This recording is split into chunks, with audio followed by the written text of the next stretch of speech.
Oi, turma. Do livro As Mais Belas Parábolas de Todos os Tempos, Alexandre Rangel, volume 3, no texto A Distância entre os Corações. Um dia, um pensador indiano fez a seguinte pergunta aos seus discípulos: por que as pessoas gritam quando estão aborrecidas? Gritamos porque perdemos a calma, disse um deles. Mas por que gritar quando a outra pessoa está a seu lado? Questionou novamente o pensador. Bem, gritamos porque desejamos que a outra pessoa nos ouça, retrucou outro discípulo. O mestre voltou a perguntar: então não é possível falar-lhe em voz baixa? Outras respostas surgiram, mas nenhuma convenceu o pensador. Ele esclareceu: vocês sabem por que se grita com uma pessoa quando se está aborrecido? O fato é que quando duas pessoas estão aborrecidas, seus corações se afastam muito. Para cobrir essa distância, precisam gritar, para se escutarem. Quanto mais aborrecidas estiverem, mais forte terão que gritar para ouvir um ao outro, através da grande distância. Por outro lado, o que sucede quando duas pessoas estão enamoradas? Elas não gritam, falam suavemente. E por quê? Porque seus corações estão muito perto. A distância entre elas é pequena. Às vezes seus corações estão tão próximos que elas nem falam, somente sussurram. E quando o amor é mais intenso, não necessitam sequer sussurrar, apenas se olham.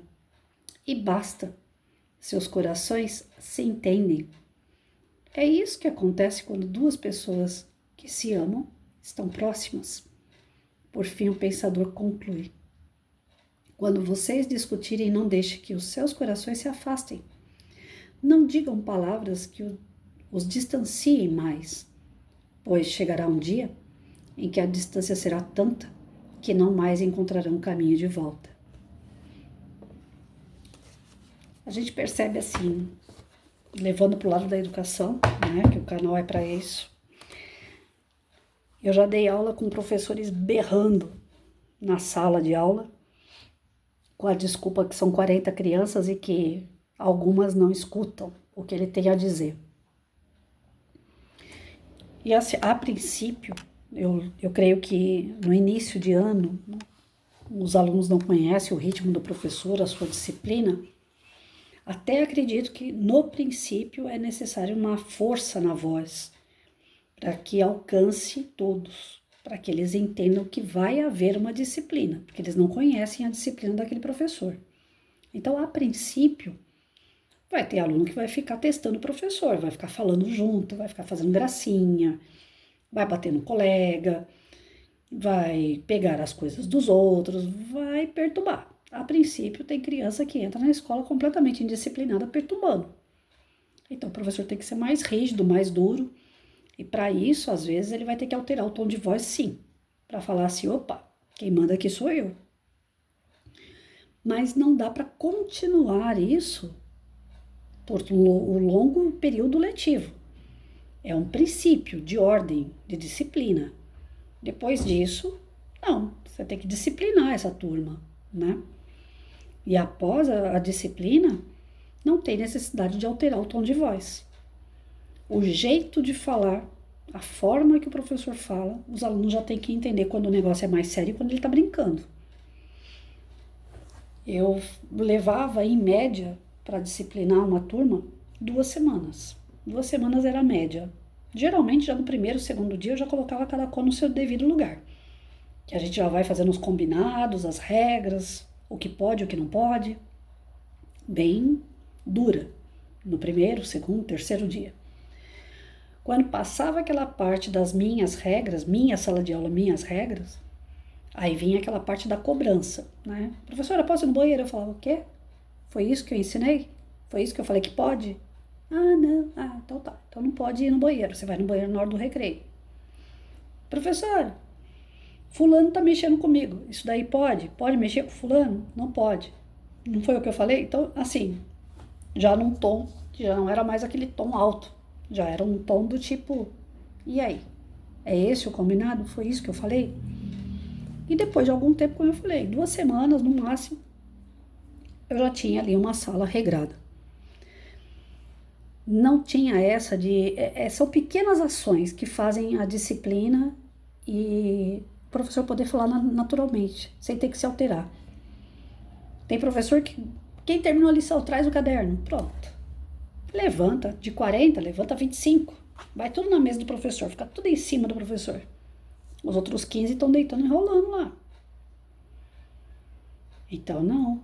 Terminaram de fazer a lição? Por fileira. Primeiro, segundo. Você não terminou o terceiro? Então pula pro quarto, quinto. Vamos, quero ver o caderno, um por um. Um de cada vez na minha mesa. Passando lição, todo mundo fazendo lição.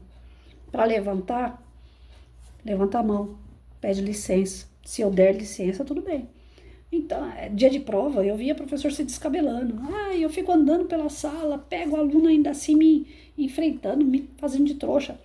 Eu sentava na minha mesa, falava para eles, eu tenho nota para fechar. Eu não vou levantar para ficar vasculhando carteira, para ficar olhando para vocês se vocês estão olhando para o colega do lado. Só que tem uma coisa que eu tenho, e isso daí para vocês não tem como passar.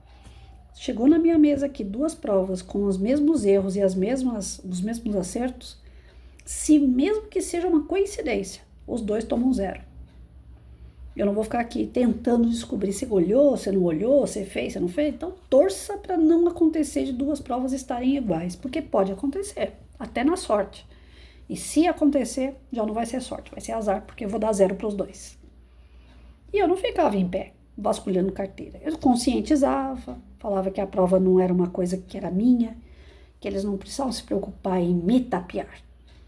Eles precisavam se preocupar em estudar e passar na prova, porque é algo que eles vão fazer o resto da vida e que eles vão precisar fazer por si.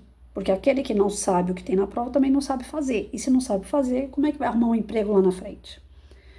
Então, assim, a gente conversa, a gente mostra o caminho, a gente argumenta.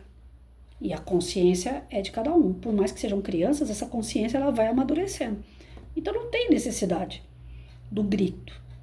Só tem necessidade da conversa, da disciplina. Aí você pode falar naturalmente. Quando eu fazia alguma reunião e que a mãe fala, você gritou com meu filho. Eu, com a falta de respeito, ou respeito, não sei dizer bem, eu dava risada. Eu falava, eu gritei? Eu não sou de gritar. Se eu gritar, minha voz some. A minha voz não é uma voz que eu posso forçar. Eu não sei o que eu tenho nas cordas vocais, que se eu falar um pouco mais alto, eu fico muda. Eu falei, não, a senhora deve estar enganada. Né? Então, muitas das vezes que vinha alguém na reunião, o meu jeito, que não é um jeito delicado, eu até concordo. Né? Meu jeito estúpido de ser, eu concordo. Que eu sou bem ditadora mesmo. Pode, não pode, não pode. Isso daqui eu quero, isso aqui eu não quero. Eu distribuo as responsabilidades e depois eu cobro. Então, isso é de mim. Agora, voz alta, eu não posso, porque senão eu fico muda. E aí é que tá. Dentro dos relacionamentos, quando a gente quer impor algum conhecimento nosso, algum argumento nosso, a gente vai aumentando o tom de voz. Você fala, a pessoa fala aqui, você vai falando. E vai aumentando, vai aumentando. Só que à medida que vai aumentando o tom de voz, o distanciamento dessas pessoas também vai aumentando. Porque não estão se entendendo. Elas estão se distanciando nos argumentos. Então, há momentos que você tem que perceber o seguinte.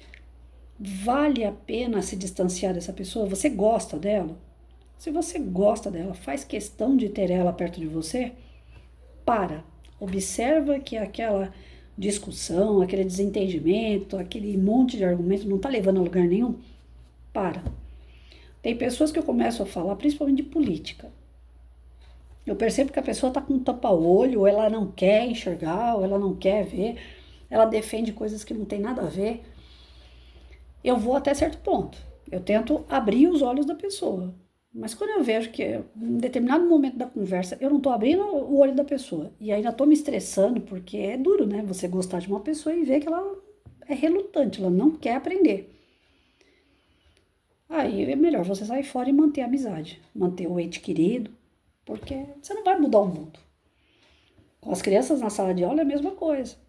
Você vai até certo ponto. depois, aquele certo ponto em diante, é com ela, é com a família dela. O professor não pode querer influenciar a tal ponto de ser, como é que eu posso dizer?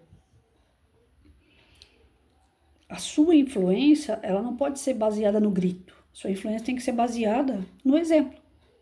Então você fala, você argumenta, você dá exemplo, que nem eu não deixava ir no banheiro, só vai no banheiro na hora do recreio. Então eu também não ia no banheiro. Então eu dava exemplo. Vocês estão me vendo sair aqui para ir no banheiro? Não, né? Então, porque não pode. Vocês estão me vendo aqui conversando na hora da aula? Não, porque não pode. Então eu procurava sempre fazer isso. As ações, elas falam muito mais do que os argumentos. Então, às vezes é preferível você fazer do que você falar. Dentro da família, dentro da escola, a gente evita as discussões, porque as discussões, sejam elas sobre o tema que for, elas acabam dando os conflitos e os conflitos do afastamento. E o afastamento, muitas vezes você perde aquela pessoa, porque é difícil você reconquistar. Depois que você afastar uma pessoa da sua vida, ela pode até voltar, ela pode estar ali, próximo, mas o corpo. Porque, na verdade, a simpatia, o respeito, a cumplicidade, a companhia, ela já não vai ser mais da mesma forma. Então, a gente evita chegar nesse ponto, né? Vamos procurar trabalhar em paz. Tem aquela frase que fala, é melhor ter paz do que ter razão? É isso. O professor não precisa gritar. Pai e mãe não precisa gritar. Em casos extremos, eu acho que isso acaba acontecendo pela falta do equilíbrio, pela ignorância, pela prepotência, pelo desejo, né, de você querer algo com aquela pessoa e o desespero bate, que você tá vendo que não tá entrando na cabeça dela. Mas ainda assim vocês veem que são comportamentos que infelizmente não levam a lugar nenhum, a não ser complicar ainda mais a situação. Então o ideal é trazer as pessoas para perto, né? Pelo amor, pela conversa, pelo exemplo, mas distanciar através de discussão vai causar ainda mais danos.